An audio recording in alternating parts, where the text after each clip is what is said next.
try this again.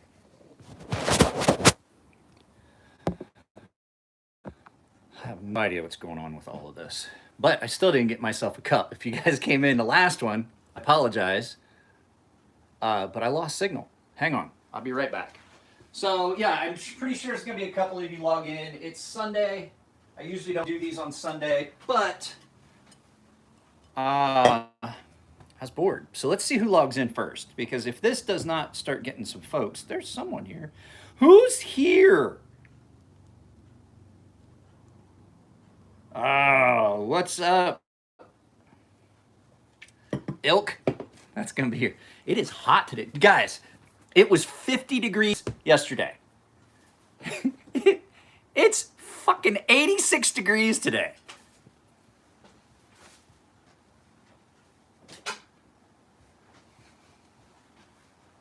So, what's up, dime wide, nickel high? Okay, so I've been playing with my Norseman, as one does when they have a Norseman, and I was like, you know, where are you that it's 92 degrees, Alex? Just out of curiosity, I can't remember where you're at.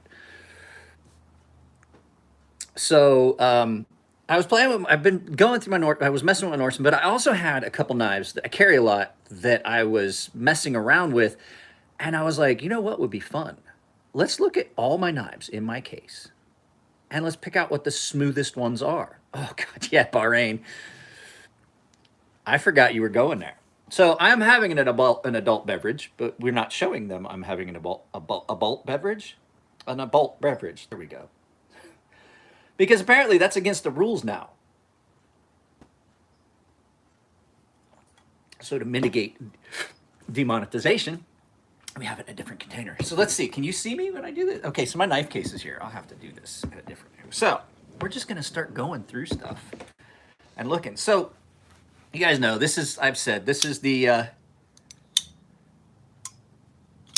this is my Norseman, and it is the gold standard for smooth.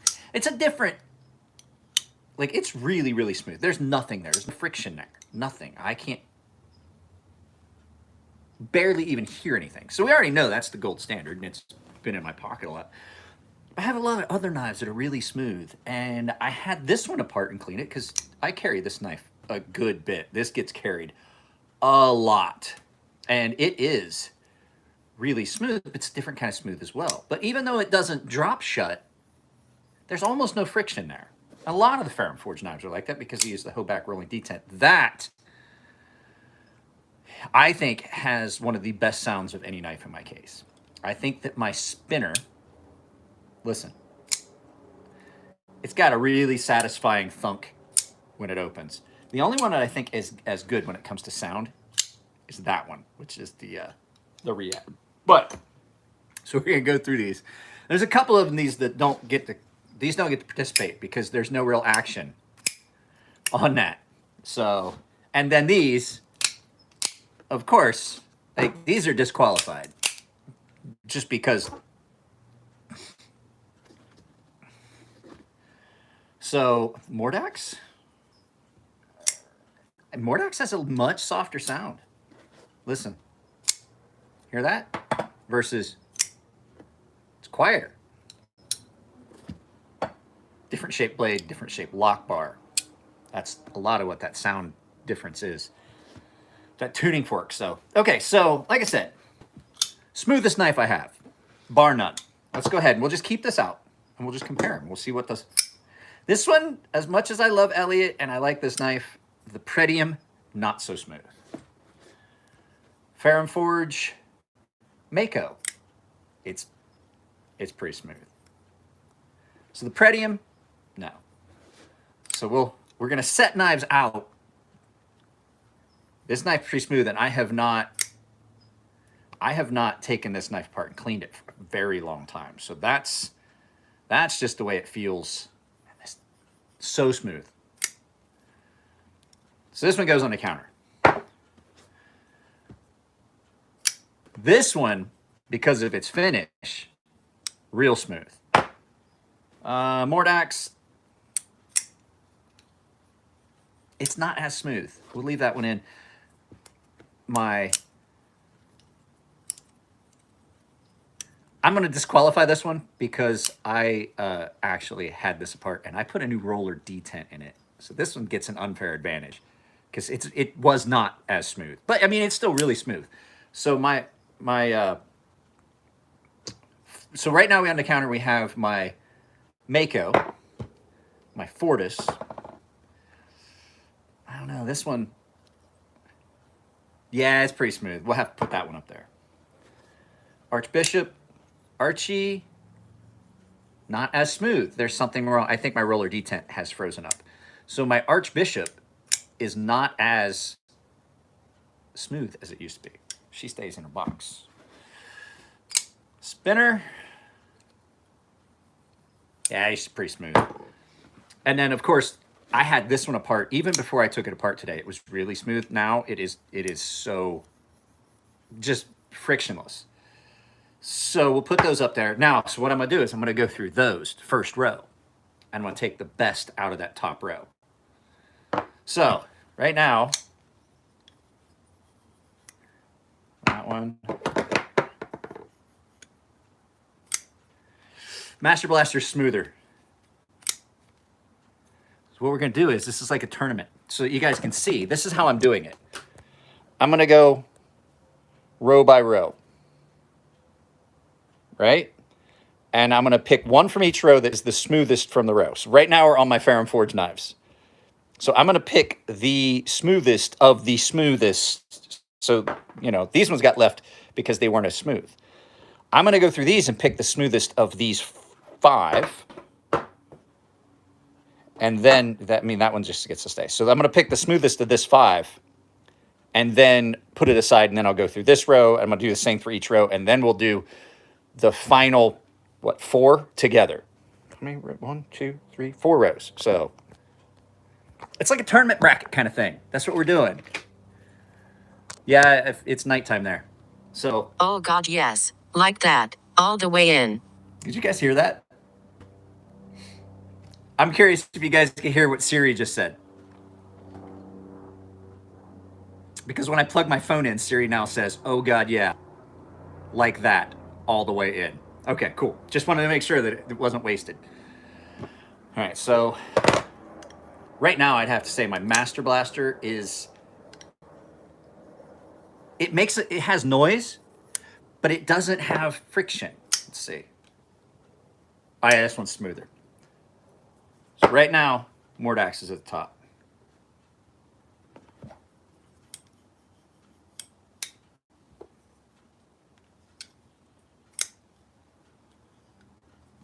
I'm comparing. Fortis is just smooth. So Mako goes back. Ooh, I don't know. This is tough. This is tough. Spinner.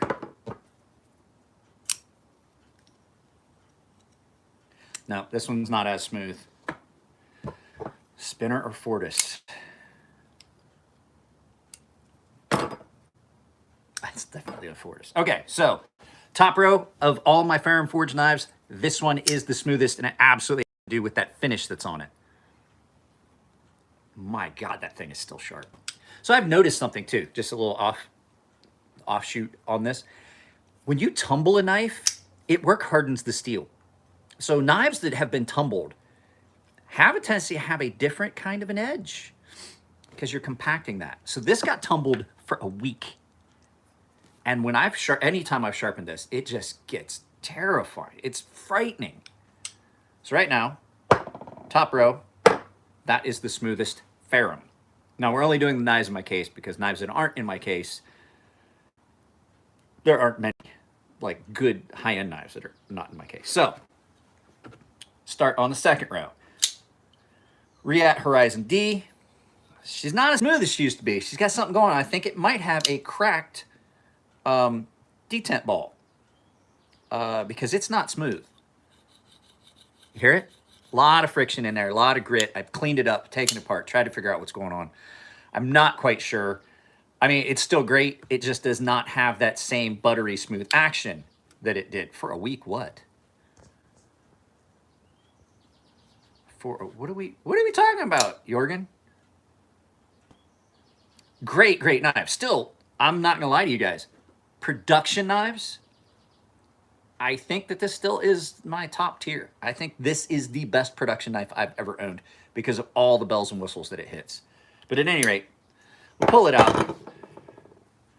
There's not as many knives in this row because this is where the autos are. Ooh. Ooh. Okay, so that definitely has the edge on that. I think, oh, I don't know. Some weird grittiness to that. So now, just so you guys know, prior to doing this video, I actually did give each detent ball a drop of KPL heavy so that they're all on the even playing field. I set up for this. The action on this knife is better, but when you feel it, it's not as smooth. There's a good bit of grittiness to this, my DOC, but this is one of the oldest knives in this case. But we'll put her on a counter.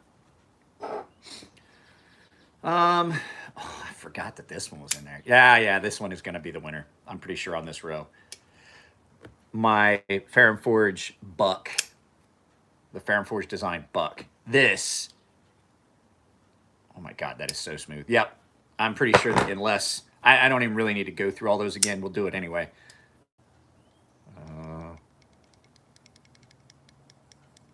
Some weirdness in that, taking into that count. So I already know that this one goes back in the case. Ooh, definitely DOC goes back in the case. Let's look at, this one's got some weird rattle in it, back in the case. So let's toss up between these two. So this is the Riat made Chavez Ultramar Street. Oh God, that is so nice.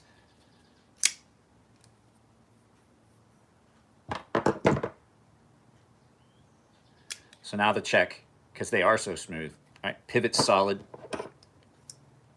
because it's a tie. There's a little play. This pivot might be a little loose. Let me make sure that I'm not feeling pocket clip. That's exactly what it was. Okay, so yeah, no, there's no blade play. It's a toss-up. Let's see which one makes the least amount of noise. Okay. Fair & Forge design buck takes that round for that row.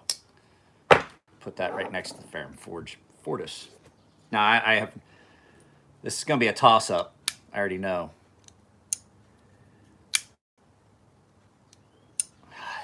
Okay, so third row, we're looking at my Sebenza 21. Guys, there are 11 of you here and only 5 likes.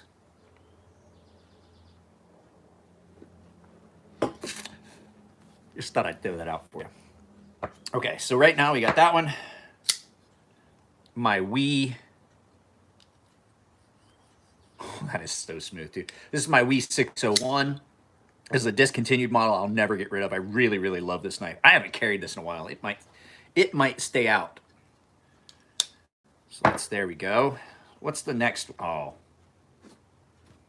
So I'm kind of weird about how I have my knives. There are certain areas of the case that are slated for certain things. So just while we're doing this, I'll show you real quick. So all of my Fair & Forge knives go here. And then I have my 2 Riats, then starts my Microtech, and because they are family adjacent is my Heretic. So all of my Microtechs are here. My Heretic knives is here. Then these starts the Fair & Forge design, but Fair & Forge design takes this little corner right here.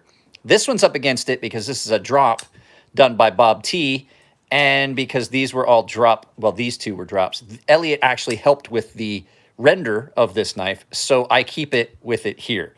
Then down here is just all the little offshoot stuff. These are Artisans, CJRB, and then you have stuff like this. Then you have QSP. So all this is done in a specific order because, like, here is this. There's my Benchmade, but these would all be We knife, these two, and then this one is my Sebenza. So just so you can see, I'm really, and they all have to be in the right place at all the right times, or I get really upset when people mess with things and put them in the case in the wrong spots. Because then I don't know what knife is missing when I'm trying to figure out what goes where. I got to clean this off. We got plug back in. I unplugged it. Oh God, yes. Like that. All the way in. Yep. So at any rate, We601, really smooth knife, but it does have a cracked bearing that I've replaced. And, well, not replaced, but I've stuck back in. So this is running on one with a cracked bearing. So it's kind of not fair, but this knife is a lot of fun, though. So right now, Sebenza's in the lead. This one, oh no. Oh. I think this is the only knife in my case right now that I'm feeling that comes up against the Norseman. Like, it's literally like, I'm like, ooh, it's almost. We'll set that as, oh, this is going to be hard for anything. Well, I don't know.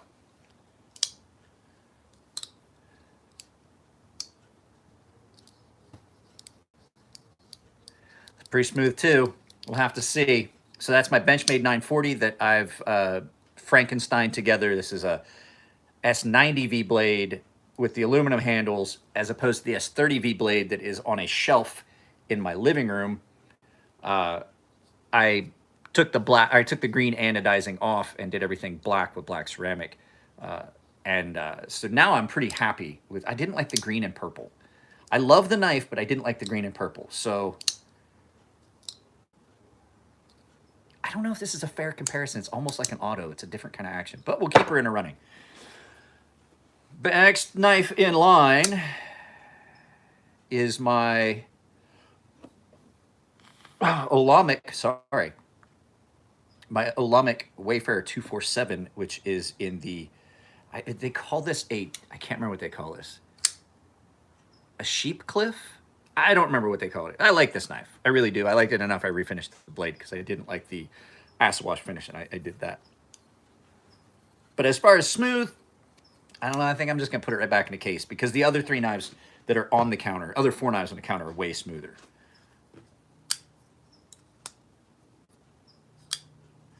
So this is the Mass Drop Bob Terzuola CTF. I don't like any Benchmades, really. To tell you the truth, Steve, I think their quality's dropped. But we can talk about that at the end.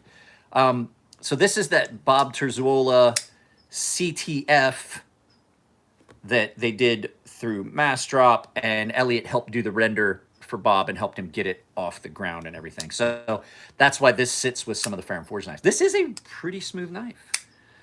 But I'm going to put it on a counter and we'll see. All right, here we go. Fair & Forge Design Gent. Ooh. You hear that?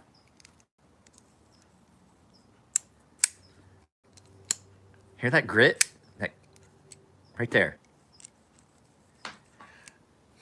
Back in the case. She don't make the cut.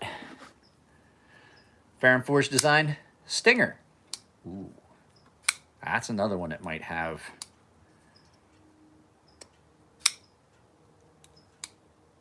Let's see. Let's compare it to the CTF. CTF is smoother. Back in the case. Let's compare these again. So there's not much there, but there is resistance. As smooth as that is, I can't say that I'm going to let this, I don't know if this one's going to get the round. We'll put it down, but let's compare the CTF to the others. Pretty smooth. It's just not as, I don't think it's as smooth. It's definitely not as smooth as this one. So I'm going to go ahead and put it in a case because I know this one's smoother. I think these are about the same, actually. To tell you the truth, the action on these two are about the same. As much as I love this, and this for a lot of people is the gold standard of smooth action, and it is smooth. There's no addition of friction. it just has more resistance. And that's because it's a different type of knife. That's not what it's meant for. It's not that flipping action. And this has about the same level of smoothness. So those both go back in the case. So now, W601. That is still smooth.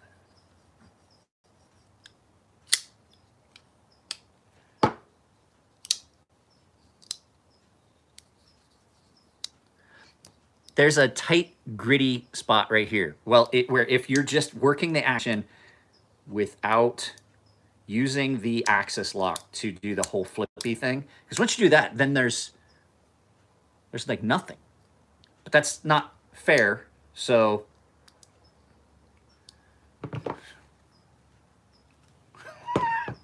there you go. So it's not fair to do it that way when these other ones are riding on their lock. Because they are. The lock tension is, if you remove the lock tension from this, it's unfair. Nope, back in the case. Not as smooth. Okay, so the two Wii knives. This one definitely. Can you hear that?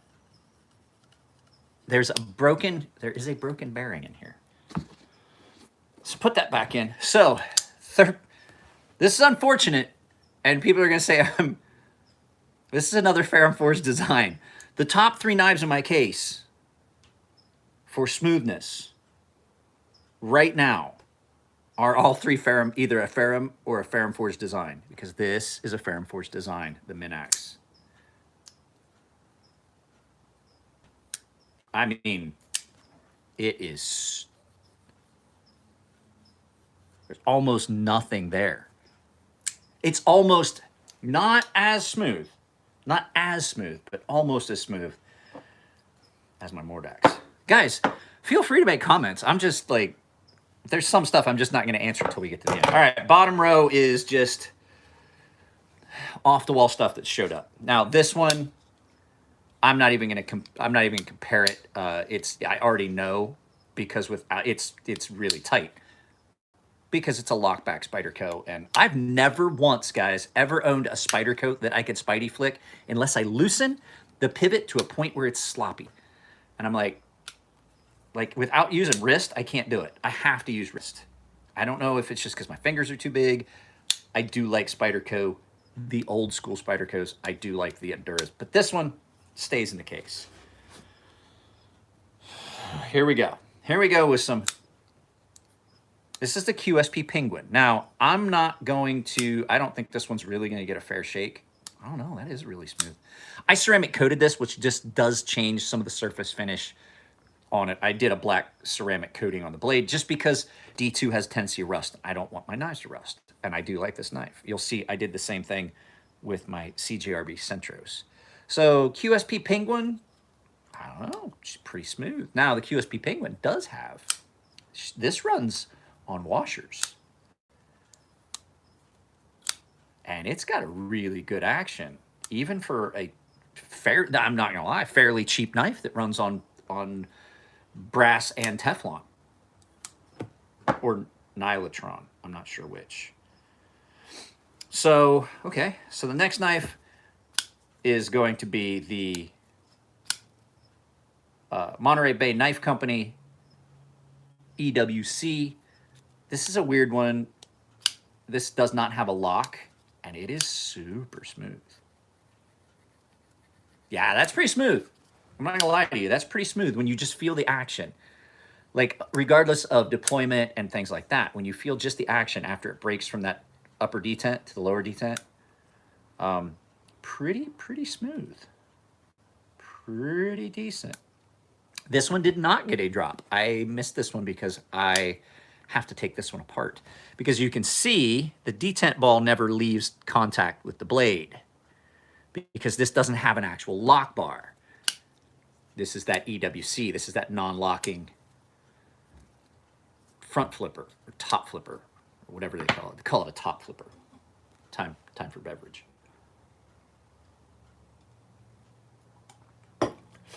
Okay, so there's that. Like I said, not even gonna try that one. It's just a different kind of knife. This one is my You guys would be surprised how much pocket time this little CJRB gets. This is the CJRB Rhea. This is the knife that I did the crazy video about how much I love this knife. This one is super smooth. And it runs on bearings. And so, yeah, that one. Oh, that is. I don't think this got a drop either. I think I missed this one. I did. You know why? Because it was in my pocket. But even without it, it's still way up there on the smoothness. Okay, next knife, another CJRB. The CJRBs that are in my case, guys, so people are like, oh, well, you give CJRB good reviews because they're paying you. No, they're not paying me for reviews.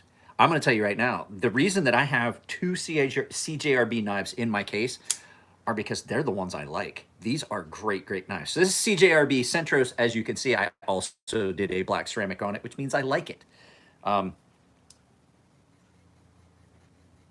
Unfortunately, this one does not have quite the smooth action that the Rhea does. Still a great, great knife. Dylan, I told Dylan Mallory, the designer, I was like, you kind of accidentally stumbled onto a really good design for a tactical folding knife. And even though I'm not a fan of these pocket clips, you guys are going to hear me say this so many times every time I have this knife out. This knife, for as small as it looks, and the fact that Dylan is a tiny, tiny little dude, he built a knife that fits my hand exactly the way I want and gets rid of this being a hotspot. But unfortunately, the action on this one is not quite as smooth. 20 people here, 8 likes. So the CJRB Centros goes back in the case because I can tell you right now, I know for a fact it's not as smooth as the Rhea, so there's no sense. Now, this is a crazy smooth little knife. This is the Malibu. This is the knife I'm going to give away next month. So I didn't do a giveaway for February, or I'm sorry, for March. But April, I'm doing this as a giveaway. So this is CJRB Malibu, and this is way smooth. Ooh. Ooh. I don't know, guys. There's a knife that we have to throw out because this is not my knife. This is not my knife, so, but it is smooth, guys. I'm not going to lie to you. Super smooth. Knives that have a really high surface finish are usually smoother. But this is not my knife, so we're going to throw it out of the running. It's just there because I have to give this back to Elijah Isham when I see him at Blade Show West. Because we keep not getting things mailed to each other. So last knife that's in my case is my Artisan Mastiff. And it is really smooth. Oh, it is really smooth. This is going to be a rough one. So a knife this big is really, really smooth. So let's go ahead. We got to pick the bottom row. And bottom row, I don't mean, it's not like shelves. This is not a quality thing. Guys, did you see the new shirts that are available on my merch store, by the way? You can customize it and put your name on it or put whatever you want on it with the Crazy Sharp logo in 3 different colors. There's a link to that merch store in all my videos. Let's see here. Do some comparison. I think this one might have it, but we'll see. Yeah, there's a really stiff point here. Lion Knives, how are you, sir? Or ma'am, or however you guys are. Or, you know, whatever pronouns you choose to use. I'm cool with it. I don't care. I might look like a backwoods racist hillbilly. I'm really not. There's a tightness to this that you feel after you compare it to the other ones. Back in the case. So that leaves us 4 knives.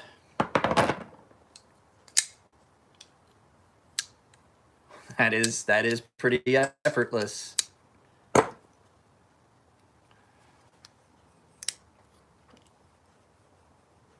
Pretty tight. Actually, kind of tight. You don't notice it when you flip it, but you notice it when you let go the action and then just kind of work it. Everything is going well. I'm glad. Would this be Lion Knives as in Lion Knives actual? Lion steel, I mean. Lion steel knives. Hang on a second, did not mute my phone and put it on Do Not Disturb.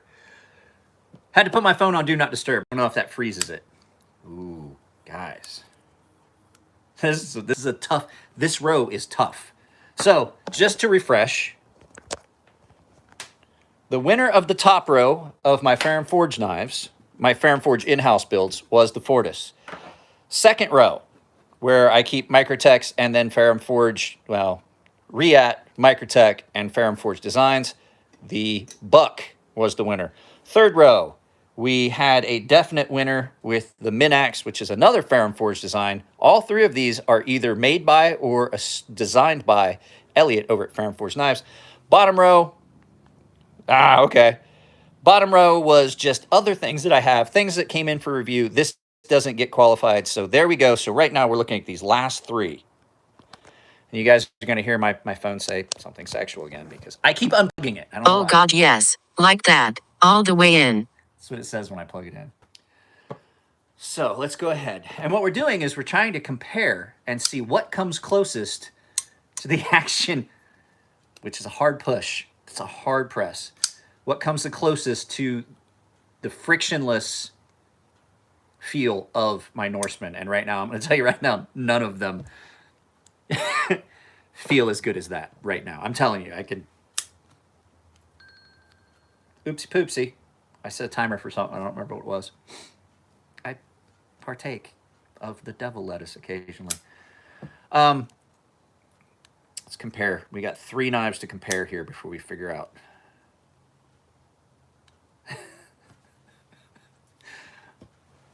I had my daughter show me how to do it. I didn't have her do it because I didn't want her to have to do that.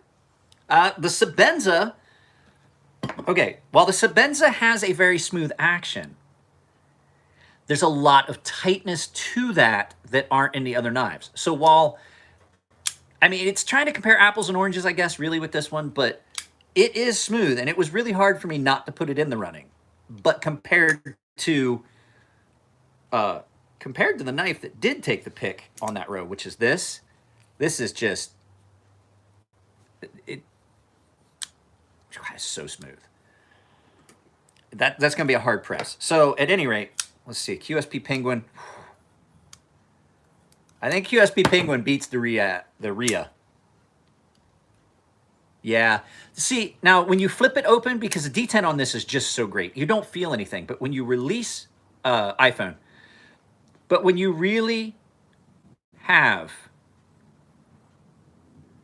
the lock released, you can feel some ridges and things like that is going across. And it's just surface finish, but still, we're trying to find which one of my knives gets the closest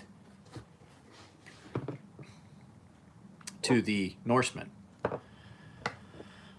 So this is a toss-up. This Qsp Penguin is really smooth. Now let's do the...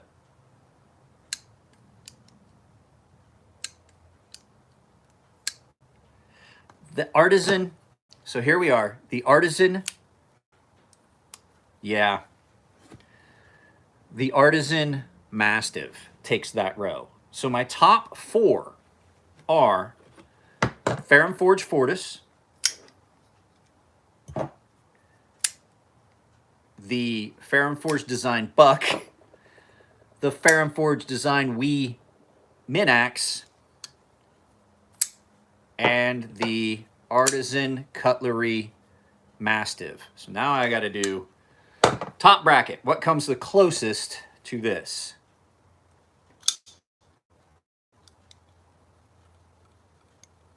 Guys, you might be able to hear it, but you can't feel anything. It's like it's not even there. There is no friction. I can't feel anything moving when I do this.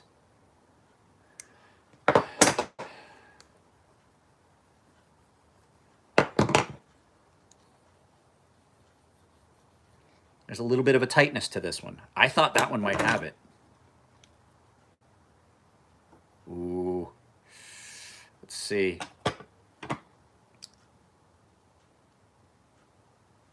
Okay. Minax didn't make a cut. You guys are going to be surprised when I do this.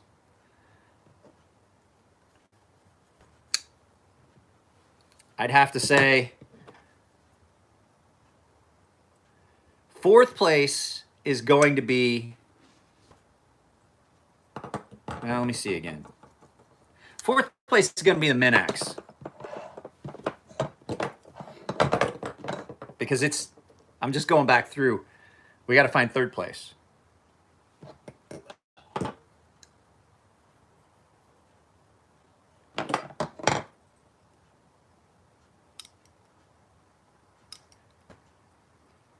I'm not putting any pressure on the lock bar.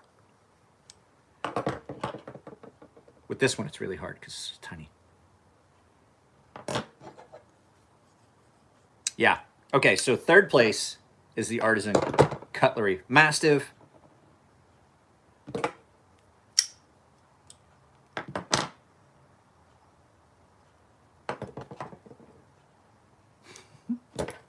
As much as I love this knife, and I love Elliot's hand-built knives, and the fact he uses a roller detent, it's this one. So, first place in my case, because this knife does not live in my case, it lives in my pocket, and it has its own case. Closest to this that I have in my case right now, which I'm really surprised about, is my Ferrum Forge Design Mass Drop Buck. Did I sell what drop Ferrum?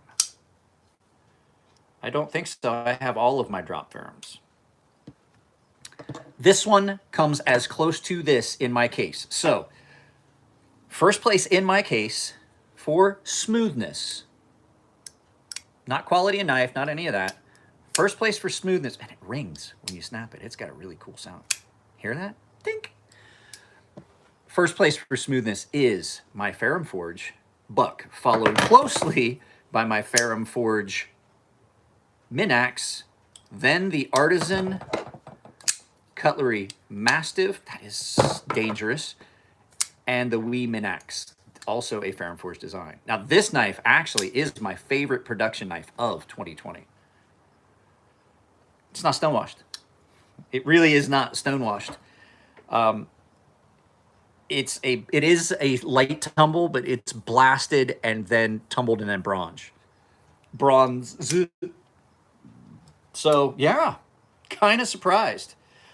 This one, I'm not gonna lie to you, is one of my favorite knives, and it's just because it's so cool looking. You have got to look online on the secondary market. There are several available right now on the knife trades on Reddit, and there's also a couple at there are a couple that are at Arizona Custom Knives. So I picked mine up on the secondary market. It came in great. It does have some, some little issues because it was owned by someone else. There's someone cleaned it up with something that was a little bit abrasive. You can see there's some scratches, linear scratches going this way. But that's big scope of things. I use this thing all the time. It's gonna get scratched, and it takes cake. This is the champion of all the smooth knives that I own. But like I said, I have some really, really smooth knives. And I mean, is that a showstopper for me if a knife has a little bit of a gritty action? Well, I'm going to tell you no, because I have several knives that are not all that smooth, and they're great. And this, to give this thing the benefit, it probably needs taken apart and cleaned, because this knife does spend a lot of time, not necessarily in pocket right now, but it definitely gets used. This is the knife that if I have something I have to do, like cutting down something, I got to go somewhere, and I know I'm going to do a lot of cutting if I need to like cut down. And this is the one that I go to because of the edge angle profile. And the fact is, I can take this, and this, and I can go and I can cut down cardboard all day, because all this needs when it starts to get dull is a little quick run across the strop. And oh my God, does it come back up quick. So, best action of any knife, this one right here. So smooth, so quick, in and out of the sheath. Because there is no action. So a lot of guys have been asking me about doing a flipper version of this. I can't do a flipper version of this. The problem with doing a flipper version of this is there's no real way, the way I designed this, to make this into a flipper. And the fact is, you would lose the things about it that make it great. If you tried to turn it into a folding knife, you basically just lose the things about this that make it what it is, which it was specifically designed to be. Nothing fancy, just a simple, straightforward, fixed blade EDC that you could carry on your belt or around your neck. And I think turning this into a folding knife would not do it credit. I really don't. And the problem is you would have to change this handle to the point where it does not do what I want it to do. And the only way I've ever looked at it, like looking at turning into a folding knife, you know what you wind up with? Anytime that I look at how I would turn this into a folding knife, I wind up with this. The world already has a Ferrum Forge Master Blaster. I already take so many design cues from the way Elliot taught me to make knives that I can't in good conscience turn this into something that looks more like a Ferrum Forge. If you look at how I design the ergos on knives, let's take a quick look. Honest to God, this was, Elliot and I did not notice this until someone else pointed out. See that handle shape? See that? See that?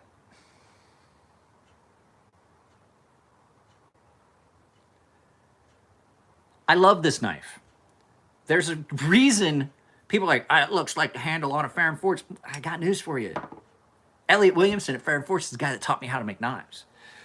So those influences, like looking at Ed Cope's knives, and the guy in, Tom Mayo. If you look at an Ed Cope knife and a Tom Mayo knife, you can definitely tell who helped Ed along in his knife making career. So this is one of those things, like I didn't realize it. It was I believe it was Neves that pointed out that the handle on this and the handle of the mini Archbishop were very, very similar. And I looked at my actual Archbishop and I was like, huh, how about that? Comfortable is comfortable. So what do you guys got going on? What's up now? I'm done. We went through my case. We already have established what knife was the smoothest.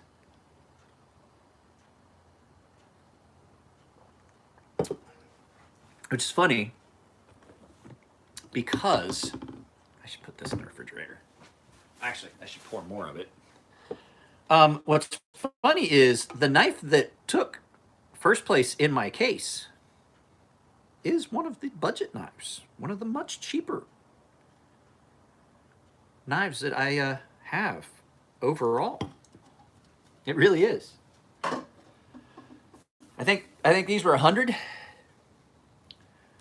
Guys, that's $1,000 knife.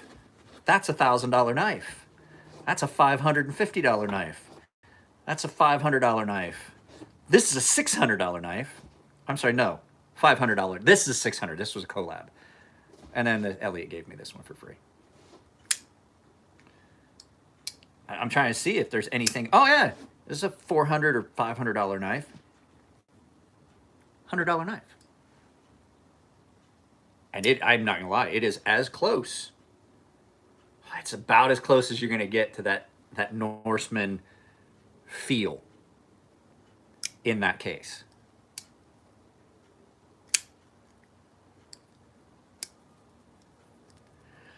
And it's a great little knife. I need to carry this more. So guys, there's a chance I may go through this case. I've said this before and I haven't ever done it. I may go through this case and just get rid of some stuff that never winds up in pocket. There's stuff in here I have not carried. Guys, I'm not gonna lie to you. It's probably been 8 months since I really carried this very much. And I never carry this anymore.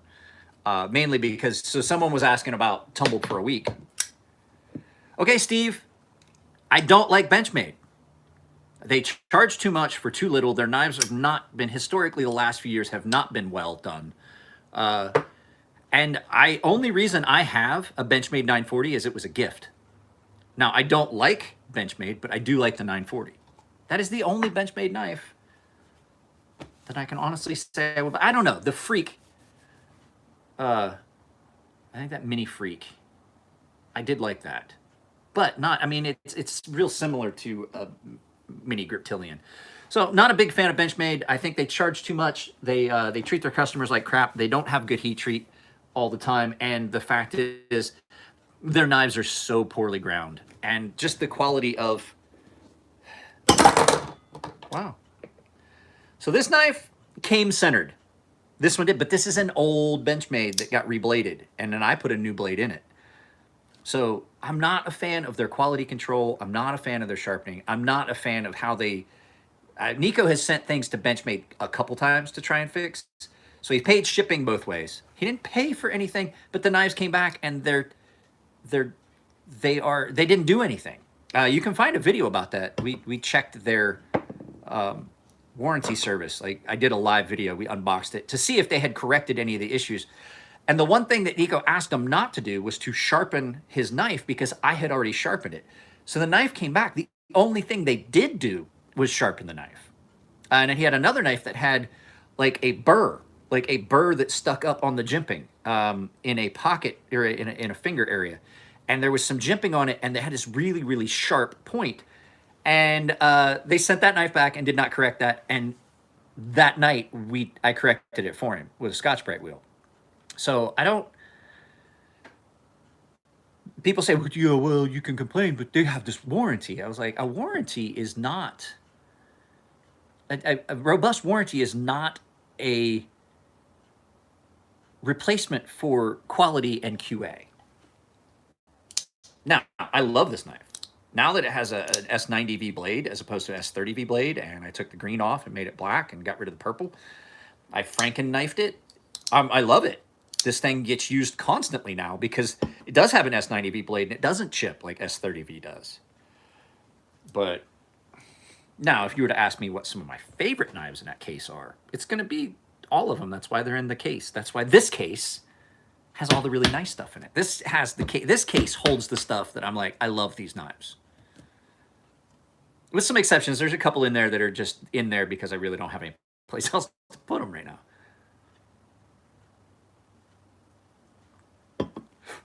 So, what else? What does anybody else got? We're coming up on... I will do this for an hour. My wife and kid left. I can't get a hold of my buddy Matthew at all. I thought we were supposed to hang out this weekend, but I guess we're not. So can't get a hold of him. And I don't feel like driving up to the shop because I felt like today was an adult beverage kind of day, and I don't want to have to drive back from the shop. Oh, we went and looked at a place. We found a place, guys. We did find a place. We went and looked at it. It's not perfect, but it's a rental, and it's really not that far from here, and it's pretty nice. 3-bedroom, 2.5 bath, big yard, all kinds of stuff going for it. Big garage. I can probably do all of my stuff in the garage, not have to put a canopy up out in the yard. So it's just, I think it's a good fit. It's just a pretty good fit. So, and then I don't have to worry about... The nice thing, too, is I can park my cars outside the garage, and I can put a TV in the garage if I want, and have guys over and we can hang out. And I have a grinder now. You guys want to see the grinder? It's not completely put together, but I have a grinder. It was a gift from... actually, it was a gift from our friend Steve Garson. I haven't talked to Steve in a long time. Yeah, that's what I say in the garage. I can put my workbench in the garage, and I don't have to worry about having a canopy to blow away.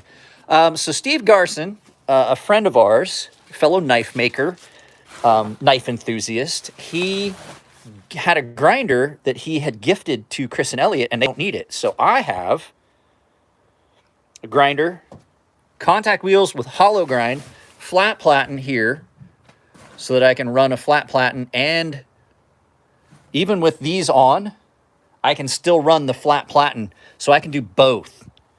It's under here because I just didn't really... I had the garage open, and when I put expensive stuff out, I like to cover it. So yeah, this is a Grizzly, I think, ironclad. This is an ironclad Grizzly, and And I can also put a buffing wheel on one end if I so choose. So I could have a direct, basically it's a direct drive. So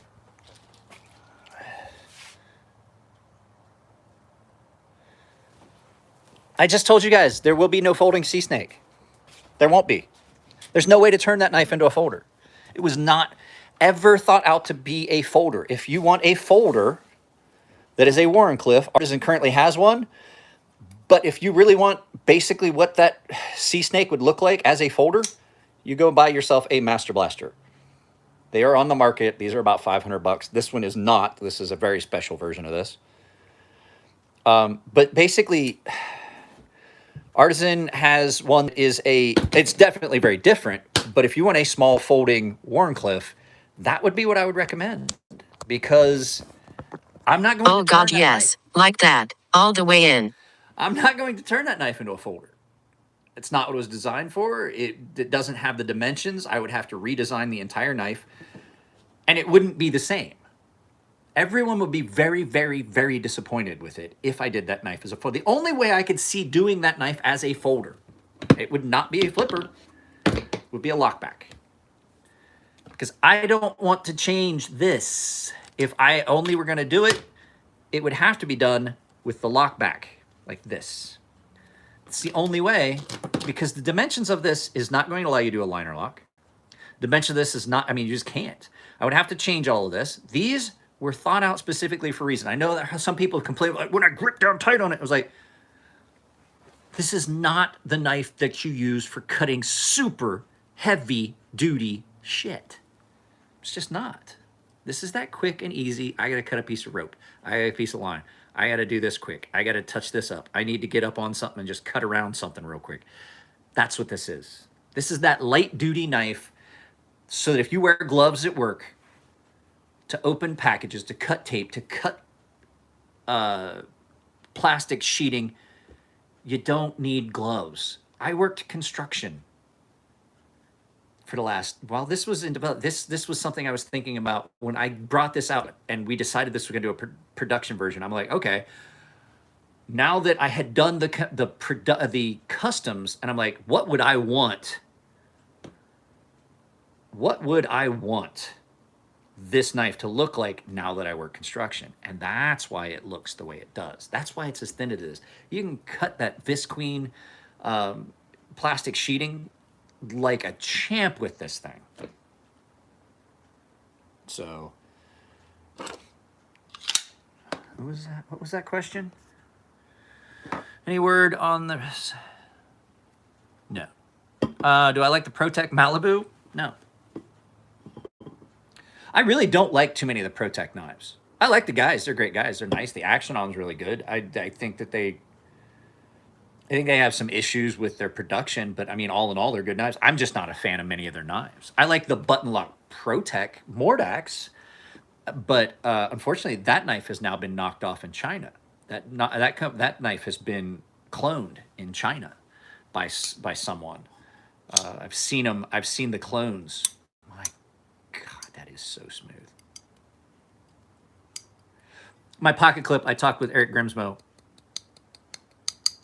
That pocket clip rattle, I'm going to have to tension that a little bit. I'm going to take it apart. I just haven't had this apart for a while. I will tell you, RWL34 takes a crazy, aggressive edge. And I know a lot of people aren't a fan of this blade shape. I have really, really, really, especially now that I own one, came to appreciate the fact that you have two distinct different types of blade. And it does come in handy. I use the tip of this for a lot of stuff, just at the very tip. Just the tip, just for a second. I use it for a lot of stuff. As a matter of fact, I've had to touch this edge up way more than I have this, because this has a tendency to get used more. So, what's everybody else got going on? Got like 5 more minutes.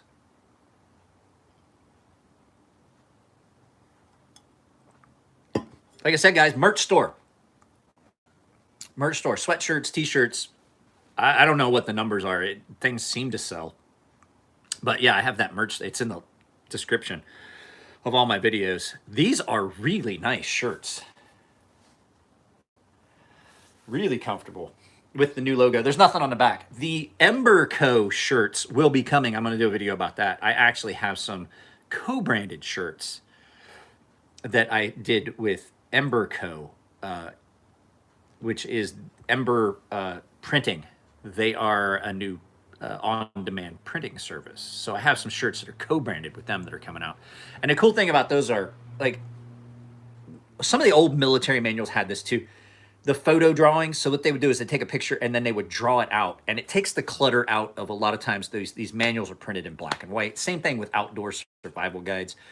Photos printed in black and white, it gets cluttered when there's too much stuff. So what they would do is they take the picture and they do the line drawing of everything that's in the picture, but take all that clutter out. So you have a crisp, clean image of what the picture was, as opposed to how things get reproduced in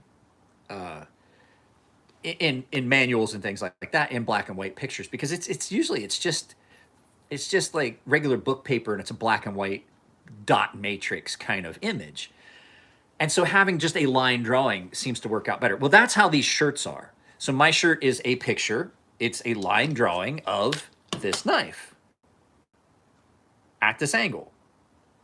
And I like the things about it that it's not a perfect representation. Like, there's some different. It looks like someone drew it. It's a drawn representation of this knife, and I love it. I love the picture, and it's going to have my logo, this logo, on one sleeve, the United States flag on the other. I don't remember which side is which, and then Ember Co. on the back. So. And so you can see what Ember Co. looks like. I'm going to unplug you again, so you're going to wind up hearing her talk about. So Ember is the same guys that own Fiberlight fire starters, and I have something here I have to do a video about of the Fiberlight fire starters. They sent me some stuff. They were having a hard time getting ferrocerium rods. They went in with Bic. So Bic, actually being a U.S. company, them being a U.S. company with owned and operated by veterans, Bic was like, yeah, no problem. We can provide you with lighters with your logo on them, so that they don't, when they run out of ferrocerium rods, they have an option. So I think that's the first time I struck it. But what they sent me was, they have a new product that are nuggets, fire starter nuggets. And they sent me that and a lighter, and I'm going to do a video and we're going to test how long those nuggets will burn, because I told them, I was like, that would be great if you don't have a lot of small tinder. And these nuggets are big.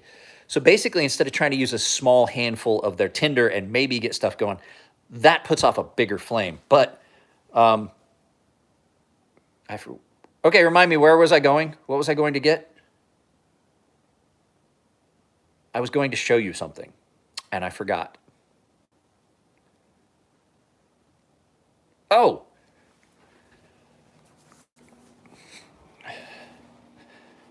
Ember Shirt Co. That's what it is. I was going to show you this. So it's Ember Shirt Co. I put a sticker on my pistol stand. Just because I wanted it in pictures, because I want to help these guys get more publicity. That's the whole point of... I left that door open. It is hot in that garage, boys. Only issue I've got with the new house, it's in an area where there's not a lot of shade. So, plug you back in. You ready? Oh God, yes. Like that. All the way in. I'd be careful doing that around my wife. No, I'm not sharpening right now. And if you look, guys, my workbench, this yard is a mess. So I haven't gotten rid of the old canopy. I've been going through stuff out here. There's stuff that just needs chucked and thrown away. All my stuff is here. I did flatten my stones before I put them away, but if you look, I haven't even cleaned the old flattening stuff off. It's just a mess out here right now. There's no stones in that bench. They've been all packed up, except for a handful of small stuff. I have some customers that are local that will drop stuff off, but I don't have to have like a lot of my really good stones for that. Any of my splash and go stuff, I kind of left. Oh God, yes. Like that. All the way in. I think I'm gonna turn that off, because it's starting to become annoying. But yeah, sharpening is kind of on hiatus. I started packing. Where is everyone going? I took a day and I went through all of the stuff that's in our garage, the boxes that are up above, trying to see what stuff needed to go. I made a trip to Goodwill and dropped a bunch of stuff off.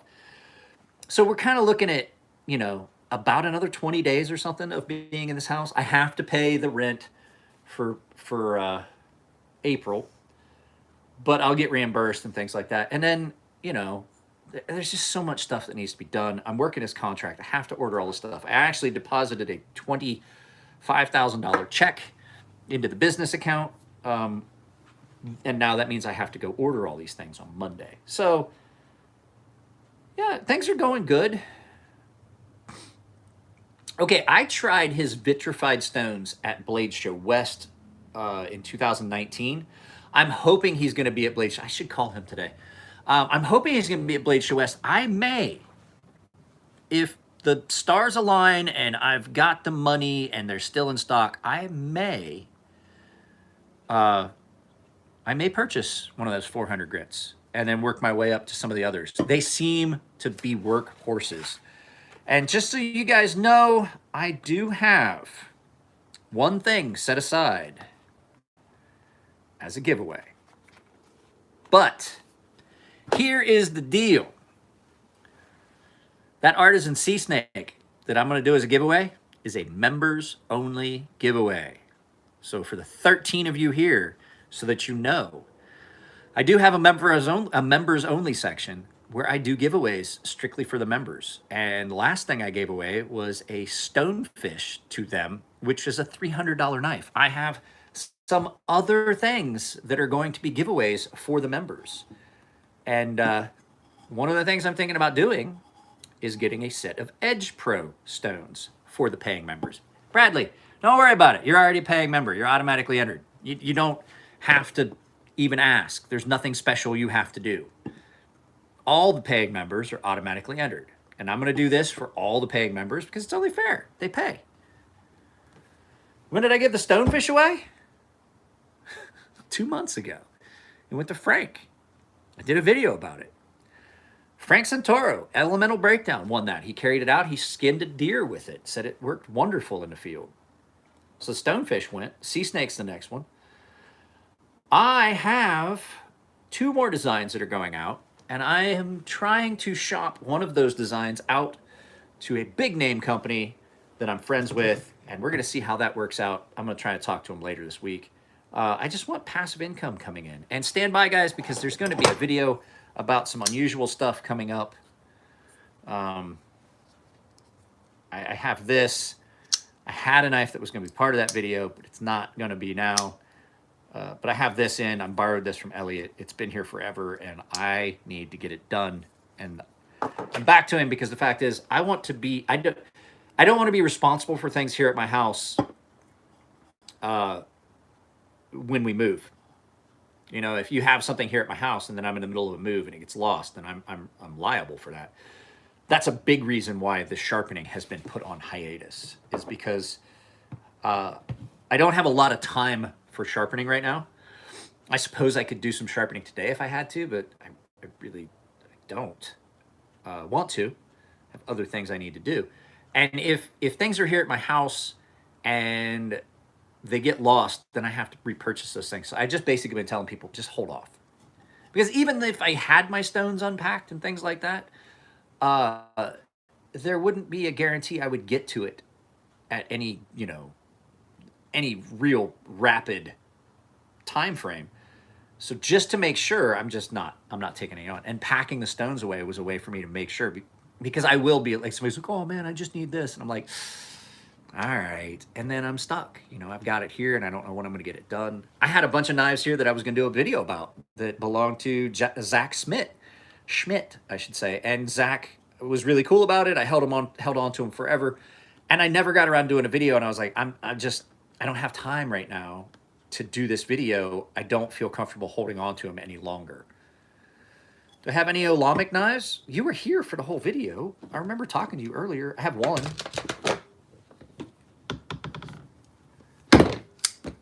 This one, the Olamic 247 with their sheep cliff. I think they call it a sheep's cliff blade. This knife has, see it?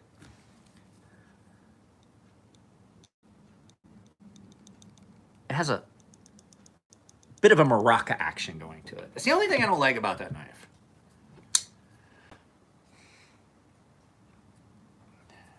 For as weird as it looks, it is so comfortable in hand. And it's a great little knife. What goes where?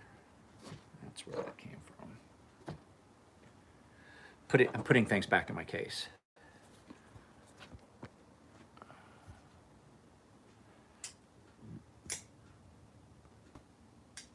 How many knife companies? What was this, Chris?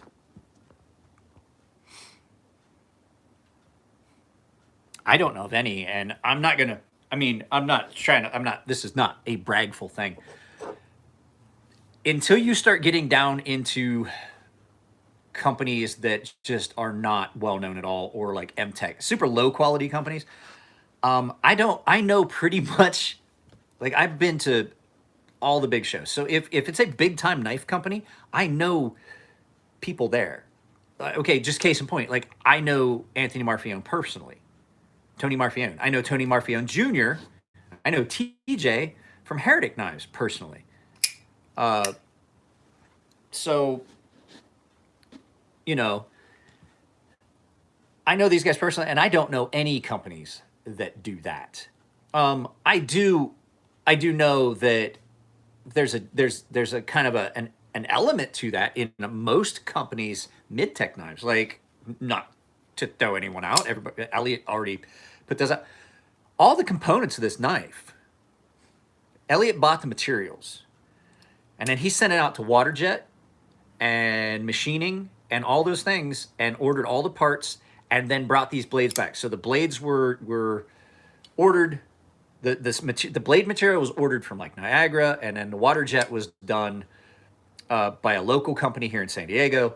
The grind on these, even the blade bevels, was done by Larkin, and then the assembly, final fit up, and all this crazy stuff that was done by Elliot. This all the machining on these blades was done by SDPM, which is San Diego Precision Metals. So that's not a secret, but that's not like what you were saying. It's not like they like, oh, you guys make these blades and stuff like that. It's not. They're still their designs. I don't know of any company that just buys blade blanks, unless it's a kit. Unless you're buying kit knives, which were a thing. Green River Knives made a killing at that when I was a young kid. I have several Green River knives that were kit knives that my dad and I put together. Were blades and handles, and you just basically the blade came pre-ground, you sharpened it, you put the handles on it, and you did that, and it was a kit, and you could use your own handle materials. Like we have a stag one at the house. It's almost like a stag buoy, and it's an antler. So that's what I'm talking about. Those are kits. Those are kits, and you're not going to be able to pass, like, to anyone that knows anything about knives, you're not going to be able to pass those off as anything other than a kit. That's exactly what I was talking about. I know what you're talking about. They used to be in the backs of magazines. When I was a kid, gun magazines, knife magazines, they always had the knife kits. Smoky Mountain Knife Works still sells them. And they were a lot like the Marbles knives, which are not bad knives. None of these are bad knives. You want to go for a walk? Let's go find it. I gotta find it. I gotta find it. Where'd it go? I have one here. It's right here. So this was a kit that my dad and I did. And I mean, they came with these leather sheaths that you riveted yourself and you tied and all of that. And it came with a blade, and then you could order the handle material, and then you pinned your own handles and things like that. I have to rehandle this. But this was a nice knife. This is a great knife. We used this as a kitchen knife for years, and a butcher knife. But this, actually, I threw this one a lot too. This thing throws really well. That's how the handles got broke. But we had several of these that we made and used, and they were great knives. Don't get me wrong. This is a great basic outdoor knife.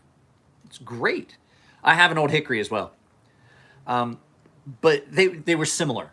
And so we ordered this from a magazine, and it came, and I think we made 3 of these. There was one that was my dad's, there was one that was my mother's, which is this one, and there was one that was my grandfather's that my dad made. My dad and I messed around and made all 3 of them, put the handles, and you can tell the handles aren't perfect. Like, there's definitely a gap. We didn't get it cut down properly to size, and I mean, they weren't terrific knives, but don't get me wrong, this is a very, very good knife, holds a really good edge.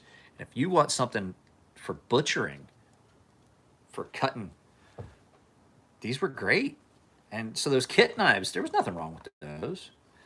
But I don't know many people that would try to, I don't know anyone that would try to pass off one of those kit knives as their own, because everybody sees them and they're like, dude, come on. They're kind of like stamped blanks. They're really thin. You see, this is not very thick. It's like butcher. It's like an old hickory butcher knife. But they had all kinds of designs. They had skinners and things like that. But they were not bad knives at all. So I think there's so many knife enthusiasts these days, and so many people are in touch with what's out there and things like that. I don't think you'd be able to pass off something like that as your own design. Plus, on top of that, they were cheap. Like I said, these were cheap. That's a cheap steel. It's probably $10.95, maybe something like that. You know, just carbon steel. And they were just stamped blanks, and then they ground them, and then they just left you to sharpen them and put a handle on them. Matt buys kit knives all the time. He does them for friends. He just puts really fancy handles on them. He did some kitchen knives for his dad. He had a cleaver. And it's one of those things that's just kind of fun. I got to plug you guys back in. My phone is going to make noise. Oh yeah. God, yes. Like that. All the way in. Every time it happens, my dog goes, what was that? So I'll stay on here for a little bit longer. The wife and kid aren't coming home anytime soon. I do have to eat something, but I'll stick on here for a little bit. Do you guys want to stick around? There's 19 of y'all. If you want to stick around for a little bit, I haven't done a really long live feed in a while. I know some of you guys like, and this, I haven't done a content. I don't think there's going to be a Tuesday video. I have some stuff I want to shoot. I have stuff that I know needs shot. I just don't feel like doing this is okay, but I just don't feel like sitting down to edit a video. I did one for Full 30, but it was because I was really upset with stuff I saw in the news. And you know I can't say anything about that here.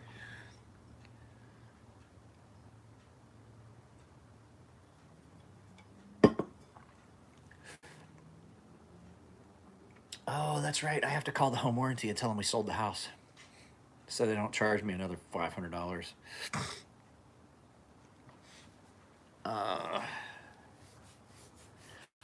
I'm not gonna lie to you though.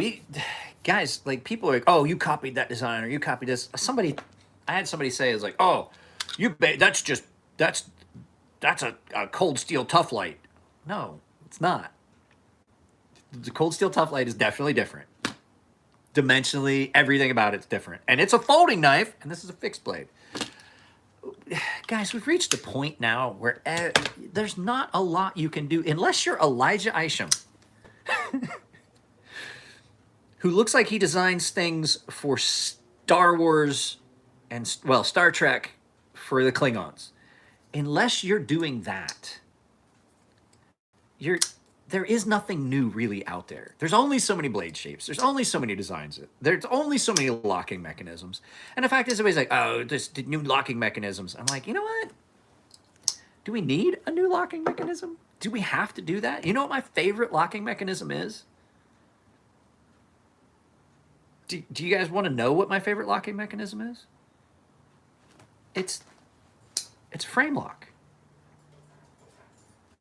I love frame locks because you can encompass so many things in it and do so many different things. And the fact is, if you're holding the knife properly, it's not going to release. People are like, oh, the lock bar tension on that is so weak, like you could pop it. And I was like, if you're holding the knife like the knife was meant to be held, and you're not doing something stupid, like trying to pound a nail with the spine of your knife, then it's not going to fail. If you're pushing in the direction So the pressure is going back against the stop pin. Even if you happen to release the tension on that by accident like that, if you're cutting the right direction with your knife, it's not going to close on your fingers.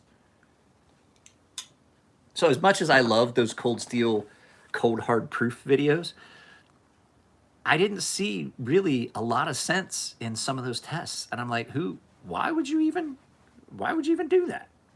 Who does that? It's a knife, not a fucking hammer. Who does that? Now, I will say, however, people would get wound up and upset about cold steel's testing and like, that's ridiculous, and da da da da da da. And I was like, hey man, if you've got the faith that your knives will do it, show it. You can't argue that. Do I think that a lot of those tests were something that, like, really, who in their right mind would ever do that? Yeah. But if you're confident, if you're fine with knowing that you might destroy it, if you are that confident of your product, throw it out there, man. Do it. Like, I have utmost respect for that. I case in point, the Stonefish, my fixed blade combat utility. I sent one to Eric Outer at Outer Limitless, knowing that he was going to do batoning and things like that with that knife. You know why? Because I was perfectly confident that that knife would handle it. And everybody's like, that knife's not designed for that. No, it wasn't. But the fact that it did it do it great? No, it's not what it was made for. It's not meant to baton through frozen oak. It's not meant for those things. But can it do it? Yeah, it can. And that was the point. I gotta do that too. You know, it'd be cool sit down video on how I've never set up a shop. And for me, for the stuff that I do, I need like one grinder. I'm not doing anything special. I'm trying to figure out what my dog is doing. My dog's going nuts, running around and doing stuff. So, I mean, there's a lot of things that get done in the knife world that are just kind of silly. I'll throw it out there. I was just talking with Alex, a friend of mine, about this whole chasing all these new super steels. And that's great, pushing the envelope with stuff, but it doesn't have to be the end all be all, because for me, in the purchase process of a knife, the last two things I look at: blade steel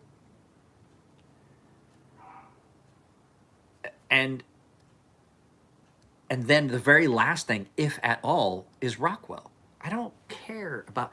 I personally think that, like, my problem with it is they keep chasing these super, super, super, super hard steels. And my problem is, me being me, knowing what kind of person I am and what I do with knives, my question is, can I sharpen it in the woods? And for the majority of these knives that people are coming out with these crazy super steels, the answer is going to be no. And that makes it like, as much as I would love to say, yeah, that would be great, this and that, if I can't maintain it in the woods, then it's a no-go. Like, I would be much more inclined, I'm going to tell you right now, I would be much more inclined to carry this knife on a pack trip than I would some of my other knives. I'm not going to lie, I wouldn't take this. If I was going out for a while, I wouldn't take this, because if it gets dull, I really have to have so many things available to me to sharpen it with. What is my dog doing? Hang on momentarily. I'll be right back. I didn't go anywhere. What's out there? Nobody's out there. Dummy. So if I have to take a sharpening system with me, then that's a waste. You know what I need to take with this? I need to take a wood block or a leather or leather belt and strap this up. I wouldn't even take a buck 110s and 440C, super hard. Their 440C is nightmare hard. And it has a tendency to be really difficult to sharpen in the field. I can take a leather belt or a wood block wrapped with newspaper and bring this edge right back up to screaming sharp. I haven't sharpened it, guys. I haven't sharpened this knife in a very long time. And it gets used a lot. It sits right here on the counter. I grab it, I put it on my belt every time I get dressed. This is the most carried knife in my collection. It's either around my neck or it's on my waist. Even if I have this in my pocket, there's a 99% chance that this is on my belt somewhere. As a matter of fact, I took this off my belt for the video because it bothers me when I lean against the counter a little. This is not a super steel. It's ARRPM 9, but I can touch that right back up. Like if I needed to, I could take this envelope, wrap it around my hand, do this a few times, and bring back as long as I haven't chipped it or just completely knocked the edge off of it. And then sometimes, maybe. So I get it. If you want to buy a steel, I'm not saying you can't like the super steels and things like that. I'm just saying, like, from a functional standpoint, do they stay sharp longer? Yeah, case in point, I'll bring it up to you. 20 CV. I love 20 CV. I have a lot of 20 CV knives. And I carried this knife. This was given to me by Elliot Williamson. This is a prototype Minax in 20 CV. I carried this knife on a job site because it is really thin and it's got that nice recurve and it cuts so well. And I'd go days on the job site using this. The problem with it is you don't feel it getting dull until it's dull. Like it goes from sharp, sharp, sharp, sharp. Oh, it's not sharp. It's dull. There's no, like, you don't feel it dropping off. This, cut for a while, feel it dropping off, you strop it. Cut for a while, feel it start dropping off, you strop it. You don't get to a point where it's dull. And I think that's the difference. These super steels they hold an edge forever, but there's no like taper off. It's just like, I'm not sharp anymore. That's what I've noticed with some of these super hard super steels. Is once it gets dull, it's dull. It's done. It won't cut anything. Now, this does cut pretty well, even if it is a little dull, because I don't use a forge. I do stock removal. Forging that's the hardest way possible to make a knife. There's too many problems with forging. I was talking with Joe Menard about this. Like I don't forge. I prefer to use one piece of steel. There's less inclusions, there's less issues. I just spit on the thing. I don't know if you saw that come out of my mouth. It was spit. But there's too many parts to that equation that can result in you wasting material and losing material and ruining a knife. It's just too much. You're going too high. You're lifting it up too high and trying to get just the apex. You don't really have to. Okay, I'll show you. I'm not really picking an angle. I'm just letting it touch. I'm not pushing hard. I'm just dragging it across, and I'm letting the edge find its own thing. And if you do that, you do it lightly, and you're using something that's like, nice thing about a strop is a lot of times they're soft, and so it'll kind of go across the edge. You don't have to try and find an angle. But the problem with that as well is if you lift it too high trying to find an angle, you burnish that edge right off. And the other thing too is fresh compound on strops. If you're not just using dry leather, fresh compound. Like once you put compound on a strop, you've got to constantly put compound on a strop. That's the only issue. Guys, I do have to get off of here. I have to eat something.